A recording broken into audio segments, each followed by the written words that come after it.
Buongiorno e ben svegliati da 7 in punto. Vi abbiamo svegliato con delle immagini che ci fanno tornare indietro di un secolo, 1917, prima guerra mondiale. Vi abbiamo mostrato i primi aerei bellici del primo conflitto mondiale. C'è un perché nell'ambito delle celebrazioni per il centenario della prima guerra mondiale, che ha avuto nel nord-est un fronte molto impegnativo, insomma teatro di guerra, nell'ambito di queste celebrazioni c'è una particolare rievocazione storica in programma il 1° ottobre, che è la battaglia aerea di Istrana. Per scoprire, fare un viaggio nella storia ma anche nel presente, e abbiamo questa mattina, iniziamo con il sindaco di Istrana,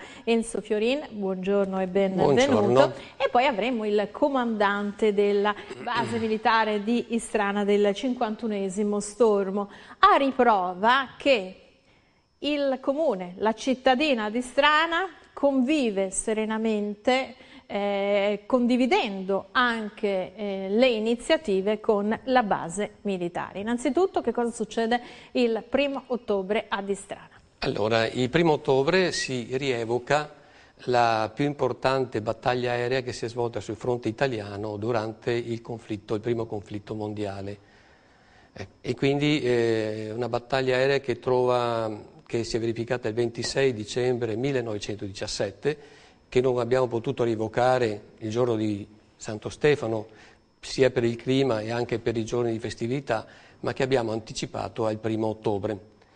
Il 1° ottobre praticamente si rievoca questo conflitto che trae origine da un attacco improvviso, non concordato con nessuno, di 3 aerei inglesi a un aeroporto austriaco che si trovava al di là del Piave, che era già stato territorio già conquistato dalle truppe austriache e tedesche. Quindi un'azione, un tentativo estremo, che è partito da chi? È partito si è ricostruito autonomamente da questi 3 piloti che sono partiti così, non concordato con gli italiani. Ed era il giorno di Natale, come sappiamo, era un giorno di pace tranquillamente accettata da tutti. Era una tregua non scritta ma che veniva da tutti applicata. E quindi, forse un tempo, mi scusi, c'erano delle regole. So che quando si parla di evento bellico è impossibile accettare il concetto di regole. Queste tregue erano dettate più dalla diplomazia, perché penso alla prima guerra mondiale, penso anche ai conflitti che ci sono oggi. Sicuramente, io penso che siano state delle regole tacitamente accolte da tutti, perché il giorno di Natale non si poteva combattere, quindi non si combatteva. Però questi 3 aerei inglesi sono partiti da soli, sono andati a bombardare un aeroporto austriaco subito al di là del Piave. E quindi non il giorno di Natale, ma il giorno dopo sono partiti gli austriaci, il giorno di Santo Stefano del 1917, appunto, sono partiti in massa, un plotone di aerei, e sono venuti a bombardare Istrana. Perché Istrana? Perché i 3 aerei inglesi si erano fermati a Istrana per riparare alcuni danni che aveva subito. Questo perché la base aerea c'era da quanto? Allora, non era nell'attuale sede dell'aeroporto, era più a nord. Infatti si trovava a confine fra i comuni di Istrana, Vedelago e Trevignano. Infatti dirò che a questa occasione, questa rievocazione, collaborano i comuni di Vedelago, Trevignano e Morgano. Quali furono le conseguenze? Adesso approfitto della sua presenza per fare questo viaggio nella storia, per un ripasso e magari anche per tanti giovani, per approcciare alla storia in maniera anche più interessante dello studiare in maniera sterile nei libri. Quale fu la conseguenza di questa battaglia aerea per Istrana, per la popolazione? Ma la popolazione di Istrana visse questo momento come un momento eccezionale. Difatti per molti anni si è tramandata la notizia di questa battaglia aerea che, come dico, ci fu un primo momento di attacco austriaco alla base, ma gli italiani riuscirono a alzarsi in volo, a ingaggiare e respingere il nemico. Quindi una battaglia vinta in una guerra persa. Sì, dopo, ecco, è questo che è importante. Dopo qualche ora sono ritornati gli austriaci e a quel punto si è ingaggiata una nuova battaglia nello stesso giorno e il risultato finale fu che furono battuti 11 aerei austriaci contro 0 italiani. Questo diede lo spunto, il coraggio, l'entusiasmo, io credo, almeno gli storici questo affermano, per ripartire anche dal Piave e riconquistare le aree italiane allora occupate dagli austriaci. Quindi questo fu l'effetto più importante, di dare coraggio alle nostre truppe. Fu un avvenimento talmente importante, che non avviene come adesso che si viaggia tutto via internet. Allora la Domenica del Corriere, che era il giornale più diffuso, riportò in copertina la battaglia aerea di Istrana e fu questa la massima diffusione che ebbe in Italia. Proprio direi che il risultato migliore fu proprio quello di dare coraggio alle nostre truppe, di ripartire e di riconquistare le zone italiane allora occupate.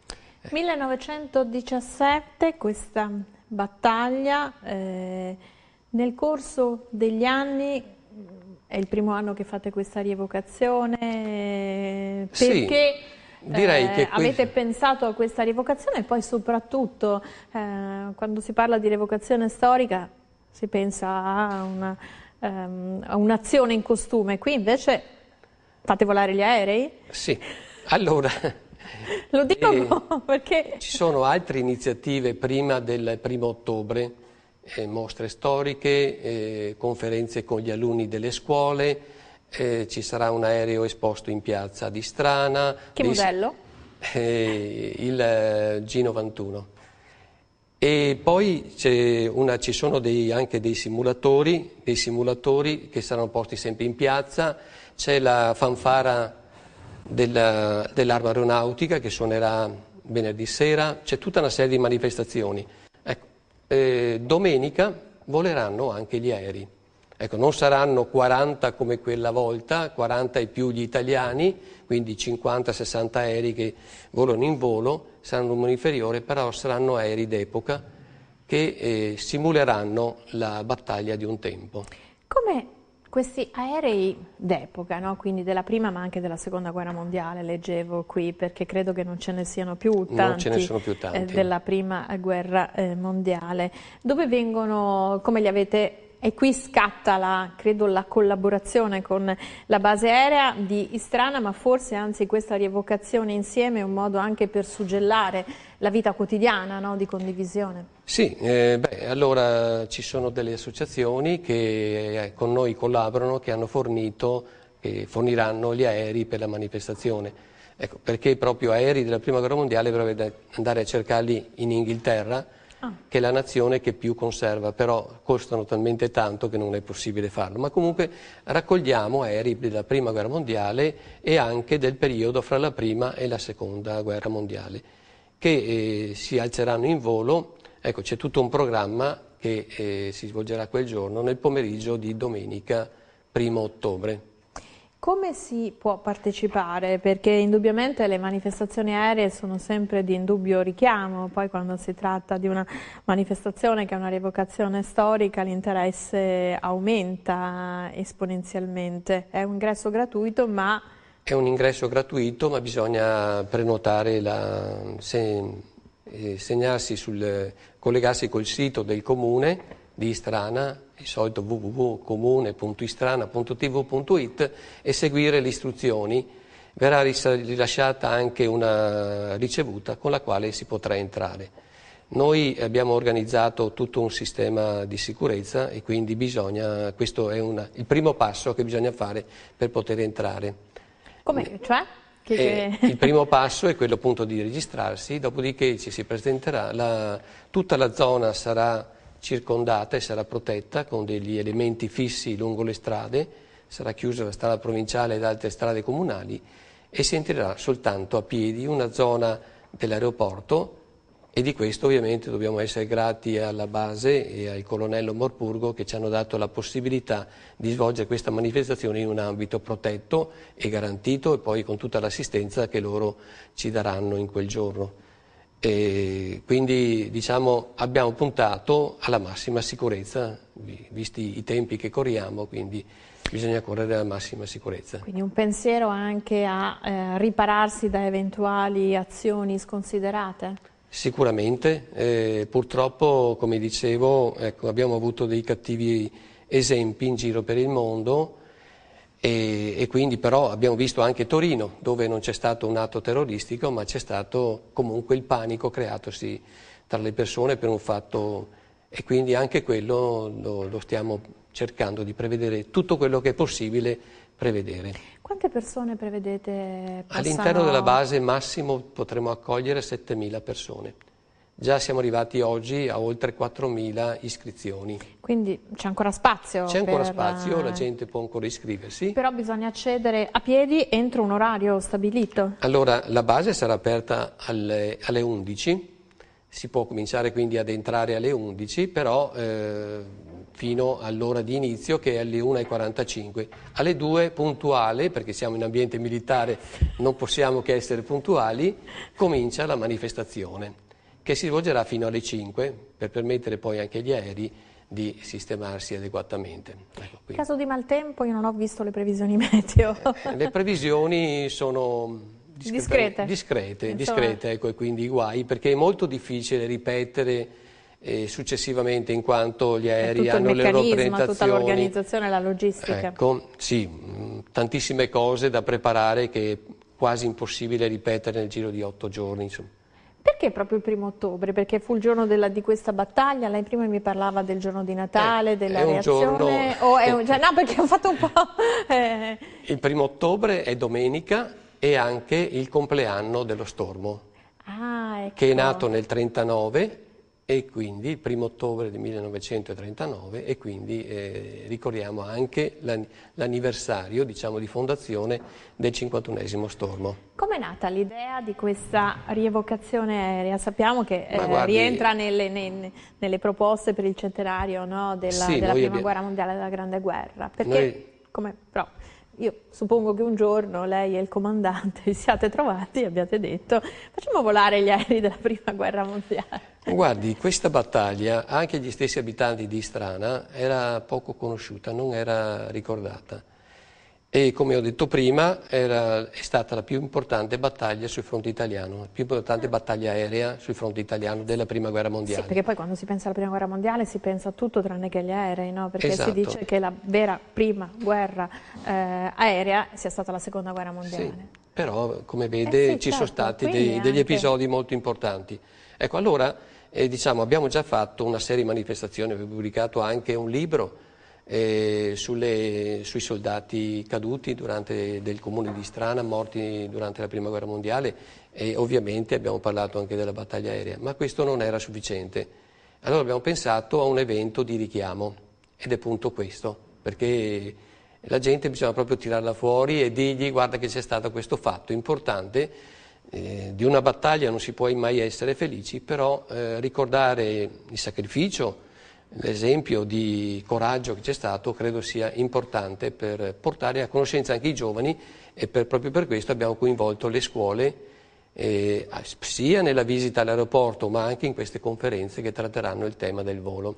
Lei prima ha fatto un'annotazione che io vorrei di nuovo sottolineare, caduti di Istrana durante la Prima Guerra Mondiale, perché Istrana è stato teatro di combattimento, come insomma, si sa che il fronte passava da quelle parti e quindi non è solo la battaglia forse è stato questo evento, come diceva lei, che ha ridato un po' di ossigeno, sì. Per la riconquista dopo la disfatta di Caporetto, eccetera, no? Quindi... Guardi, a Istrana, un comune che allora contava forse 4.000 abitanti, ci sono stati più di 100 morti.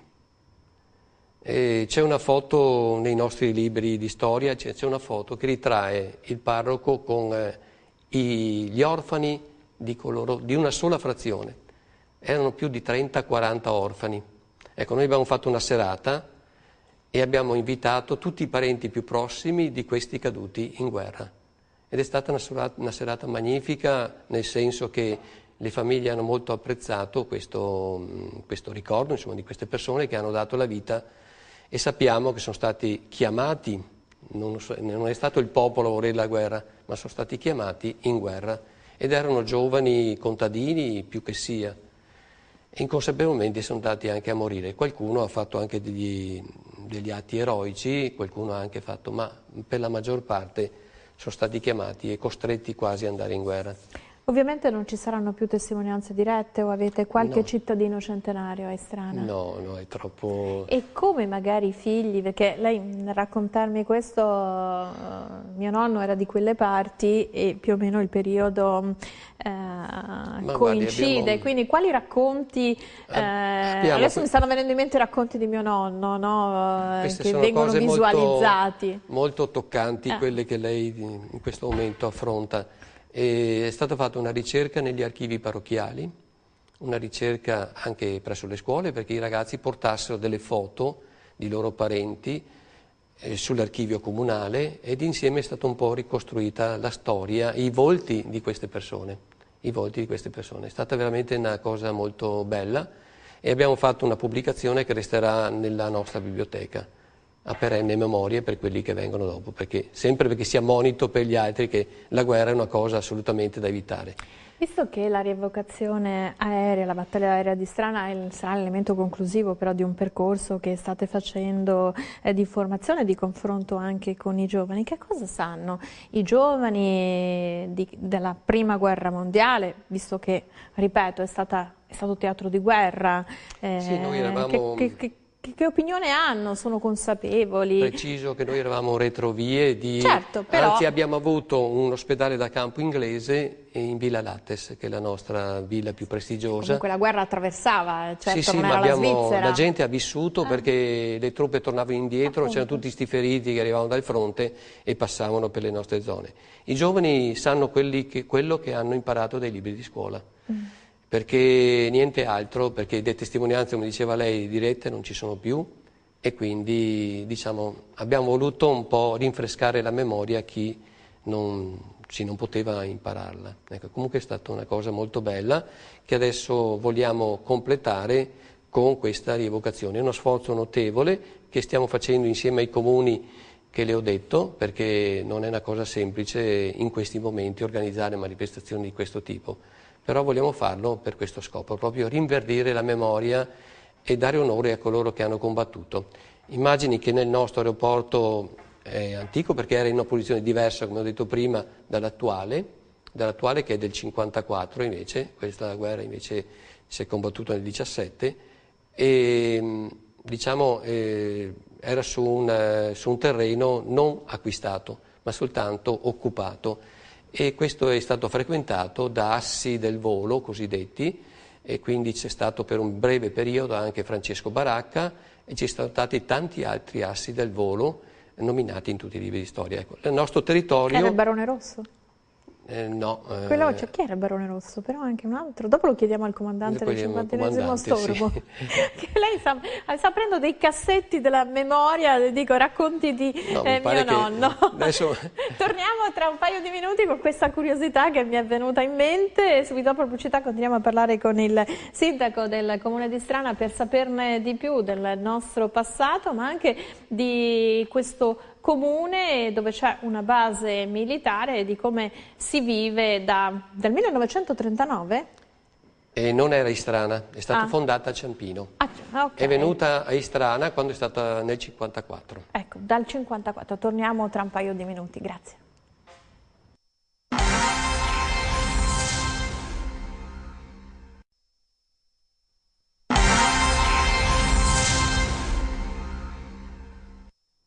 Siamo tornati in studio, viaggio nella storia nella prima guerra mondiale questa mattina, torniamo al 1917, data della battaglia aerea di Strana e per ricordare questo evento domenica 1 ottobre c'è una rievocazione di questa battaglia aerea con tanto di velivoli della prima guerra mondiale ma anche della seconda guerra mondiale. Stavamo raccontando sia l'evento di rievocazione ma anche un po' un viaggio nella storia in compagnia di Enzo Fiorin che è sindaco del comune di Strana. Quindi Adesso faccio un ripasso perché prima ho dato un po' i numeri. 1954, il 51esimo Stormo arriva a Distrana. Fondazione 1939, 1° ottobre. Ecco perché il 1° ottobre celebrate questa rievocazione, è anche un omaggio per il compleanno del 51esimo Stormo. Questo a riprova, al di là del viaggio nella storia, perché appunto Distrana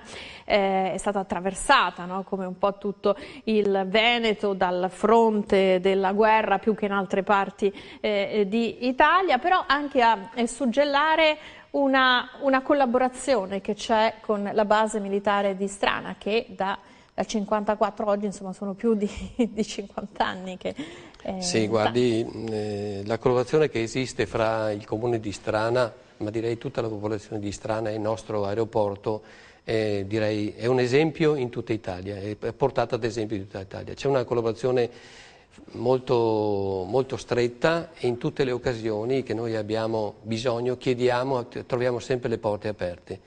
Immagini che dentro la base svolgiamo tutte le manifestazioni che la disponibilità di spazio non ci consente di fare nell'ambito dei nostri paesi. Quindi manifestazioni culturali o anche magari usate culturali. Le palestre per eventi sportivi? Grazie a Dio per gli eventi sportivi siamo attrezzati, ma non abbiamo un auditorium. E quindi, per esempio, a parte le occasioni, l'assemblea dell'Avis, l'anno scorso si è svolta l'assemblea dell'Avis provinciale, noi in particolare abbiamo una manifestazione che mi piace dire in questa occasione, cioè la serata finale dei fiati corti. Che cosa sono i fiati corti? Tra l'altro autori anche noi stiamo vedendo mentre parliamo delle ispezioni di un video, no, che avete realizzato, che è tra il materiale che si può vedere in relazione a questa celebrazione, a questa commemorazione, ma anche a questo tuffo, no, della storia, quindi anche con un intento didattico. I fiati corti chi sono? Ma hanno ammesso anche del loro in questo video. Sì, e allora i fiati corti è il festival dei cortometraggi ed è uno dei più longevi della regione Veneto. E siamo alla 18ª edizione, pensi che quest'anno abbiamo sbaragliato ogni record. Dalle prime edizioni, 18 anni fa, dove venivano 30, 40, 50, poi si è passati a 100, quest'anno abbiamo la bellezza di 3.556 cortometraggi che arrivano a 120 paesi nel mondo. Quindi Strana, che è un comune di medie dimensioni, vicino ai 10.000 abitanti, riesce a fare questo, grazie soprattutto all'assessore alla cultura Maria Grazia Gasparini e a un gruppo di giovani molto motivato che sono la direzione tecnica in pratica, che collaborano, che diffondono nel mondo questo messaggio, e quest'anno sono arrivate tutta questa mole di... Ecco, dicevo, parlavo della collaborazione con l'aeroporto, noi la serata finale la svolgiamo da alcuni anni dentro la base, nel cinema dell'aeroporto. Non potremo farlo, dovremo andare, che so io, a Treviso, perché abbiamo sempre una partecipazione oltre le 300 persone che assistono alla serata finale, che è la nostra serata degli Oscar, possiamo chiamarla così. Infatti c'è molta attenzione in quell'area del Veneto alla produzione del cortometraggio, perché lei diceva sono arrivati corti da 120 paesi, però c'è anche una produzione, una creatività in loco notevole. Questo a riprova che quasi il filone del corto in Veneto e nell'area trevigiana ha una valenza molto importante. Sì. Che cosa, ecco, visto che appunto...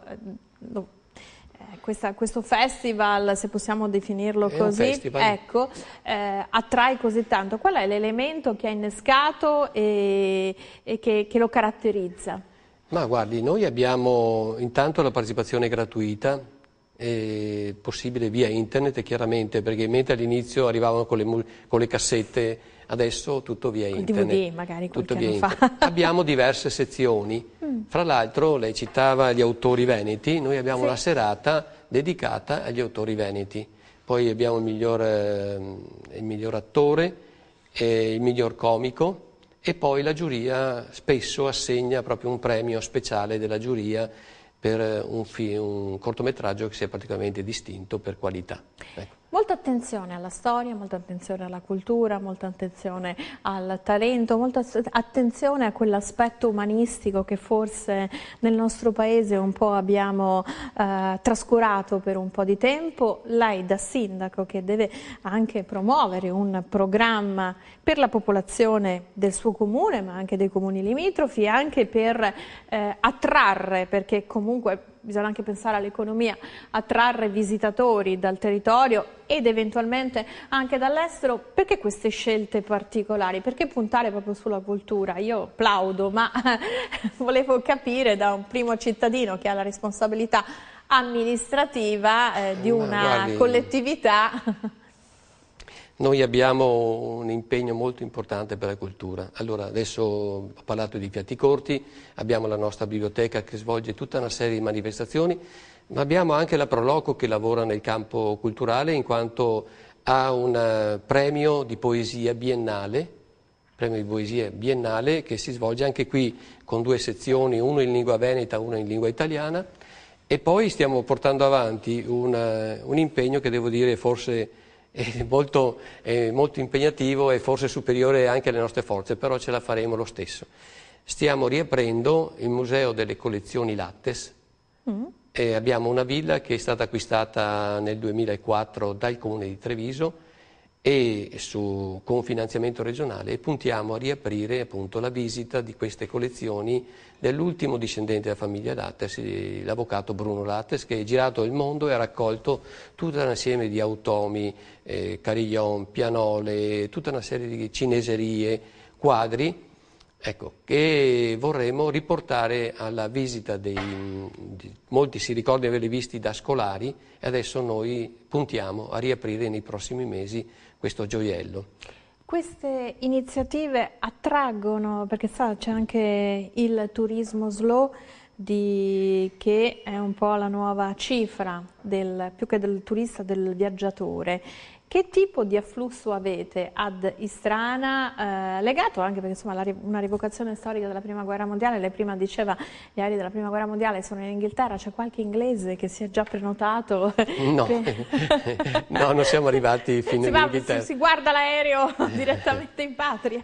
Sì, beh, adesso non credo che possano venire dall'Inghilterra, però sulla Villa Lattes puntiamo ad avere dei turisti stranieri. Immagini che un paio d'anni fa mi è arrivata una telefonata in segreteria e mi trovavo proprio lì in segreteria da un'agenzia di viaggi che chiedeva di portare un pullman di turisti a vedere la Villa Lattes. Ecco, noi puntiamo a un turismo di qualità chiaramente e di aggregarci insieme ad altri comuni lì vicini perché altre ville molto belle ci sono attorno e quindi si può organizzare delle giornate da dedicare non solo a Venezia, magari Venezia e poi vedere anche il territorio. Pensiamo di fare la nostra piccola parte, non è che possiamo diventare una meta turistica fondamentale, ma avremo anche noi delle chance. Che cosa significa avere una base militare in comune? Perché spesso ritengo che anche magari in tempi passati sia stato, insomma, al di là dell'armonia e della convivenza amichevole che c'è, magari qualche cittadino non apprezza, potrebbe essere anche motivo, no, di polemica. Che cosa significa invece avere una base militare? Uno potrebbe pensare, beh, sicurezza garantita.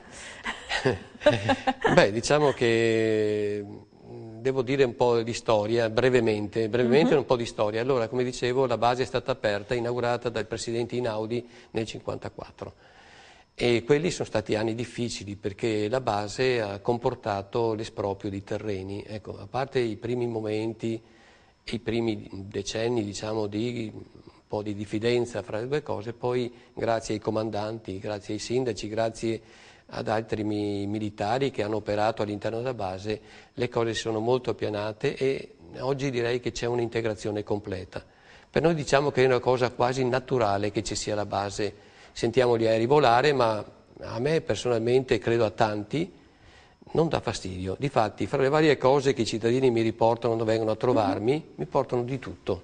La buca sulla strada, tutte varie, immagina cosa, nessuno è mai venuto a dirmi ma mandiamo via la base, per esempio, o altre cose relative, e questo credo sia un segnale importante. La gente considera la base come una cosa propria, una cosa ormai che è entrata nella normalità. Anche un orgoglio per certi versi. Anche perché ci sono molti militari che vivono da noi, appunto. molti militari che vanno in pensione e che continuano a vivere da noi. Molti militari hanno sposato ragazze del posto e quindi parlerei proprio di un'integrazione completa. Io ringrazio il sindaco del comune di Strana Enzo Fiorini e adesso diamo la parola al comandante del 51esimo Storma della base militare di Strana. Tra pochissimo, subito dopo pubblicità. Grazie.